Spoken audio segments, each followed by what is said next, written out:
حسین پاک کا انتقام اس سے بڑا اور کیسے میں بیان کروں کہ یزید کے بیٹے کو کہا گیا کہ آؤ اور آ کر اپنے باپ کے تخت پر بیٹھو۔ پہلے تو وہ آیا نہ، بہت زیادہ اصرار کے بعد اسے 3 دن کے بعد کی روایت بھی ہے، زیادہ دنوں کی بھی ہے، اسے باہر لایا گیا۔ جب وہ باہر آیا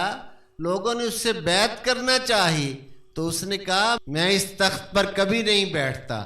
میرے باپ نے اس تخت پر بیٹھنے کی خاطر اور اپنی حکومت کو وسعت دینے کی خاطر اہل بیت نبوت پر ظلم کیے ہیں، اور اس کے نتیجہ میں، یہ اس کے الفاظ ہیں، سنیے، اس کے نتیجہ میں، ظلم کے نتیجہ میں میرے باپ کی عمر گھٹ گئی، میرے باپ کی زندگی گھٹ گئی، اللہ نے اسے گرفت میں لے لیا، اس کی زندگی گھٹ گئی، میں اس تخت پر نہیں بیٹھوں گا۔ چنانچہ 40 دن کے بعد، مختلف اقوال ہیں، 40 دن کے بعد وہ بغیر خلیفہ مقرر ہوئے،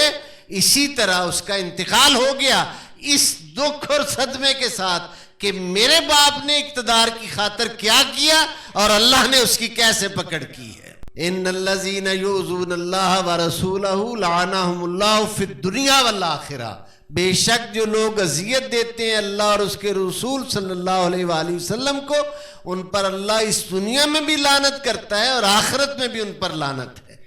یہ اس آیت کی جو میں نے پڑھی ہے، اگر لوگوں کو سمجھ نہ آئے تو ان کی مرضی، یزید کے بیٹے کو سمجھ آ گئی تھی اس آیت کی، یہ اس آیت کی اسے ضرور سمجھ آ گئی تھی، وہ نہیں بیٹھا اقتدار پر۔ چنانچہ کچھ وقت گزرنے کے بعد پھر مروان بن حکم جو تھا اس کی بیعت کی گئی،